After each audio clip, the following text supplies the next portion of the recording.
What's up mga tol? So magandang araw ulit sa inyong lahat. So ngayong araw, di ba nakaraan sinabi ko sa inyo na bubuksan natin yung carb. Ayan ito. Ayan.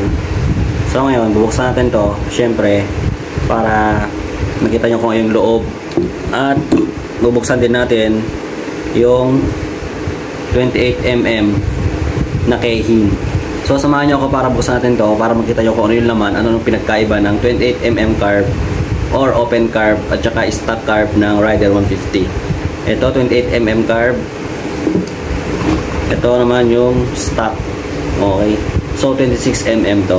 Okay. So tingnan natin kung ano yung laman nito sa loob. Tara, let's go. Okay mga tol, so ito na nga, nabuksan ko ng 28mm. So ito naman, buksan natin tong stock carb. Tatlong ano lang yan, tatlong tornilyo lang yan. So niluwagan ko na yan para ang bilis tayo sa ating video kasi wala tayong cameraman. Ayan, ayun. So makikita nyo dito guys, parehas lang naman yan, merong floater. Ayan, ito floater din, pero iba lang talaga yung floater nung stock. Ayan o, diba? Makikita nyo naman yan. Ayan.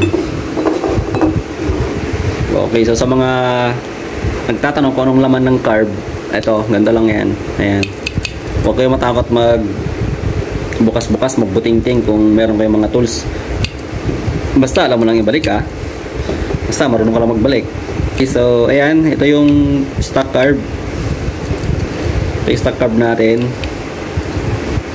So ito yung 28mm carb. Okay, so ito naman, ito yung mga jettings. Okay, so 110 tong main jet.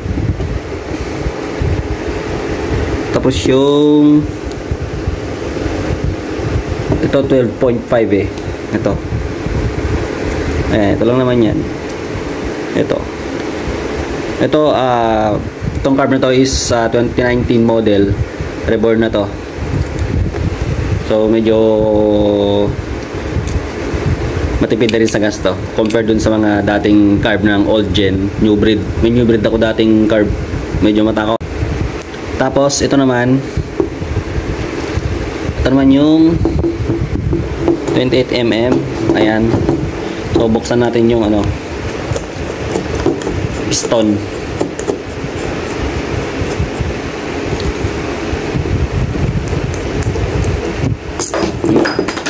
Mansik na. So ayan yung piston nya. Ganyan yung piston.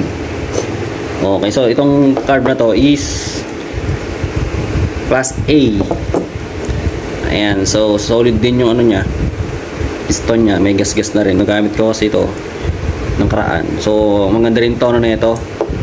So sa mga magtatanong kung ano yung jettings nitong mamaya isabihin ko sa inyo kung anong jettings sa comment section na lang.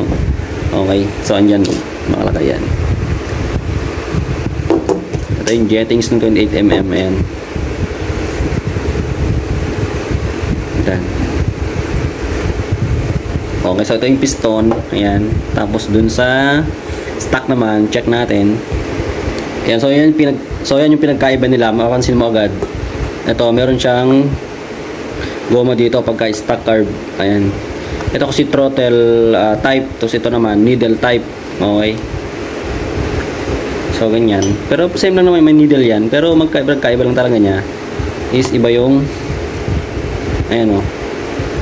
iba yung piston niya ito. Meron siya kasamang goma. Ayan o. Diba? Ayan. So, gas-gas na rin to. So, so far okay pa naman to kung nung ginagamit ko. All goods pa naman. Okay. So, ito pala for sale to mga tol. Kung gusto nyo bilhin, 1.5. Okay. Ito. All goods pa to mga tol. Ayan. Okay, so yan lang may pinagkaiba ng stock carb at saka open carb, 28mm and 26mm. Ito pinagkaiba niya. Ito medyo malaki, ito maliit. Kita mo naman yung difference. Okay, so sa susunod mga tol, tuturuan ko kayo paano magtono ng carb.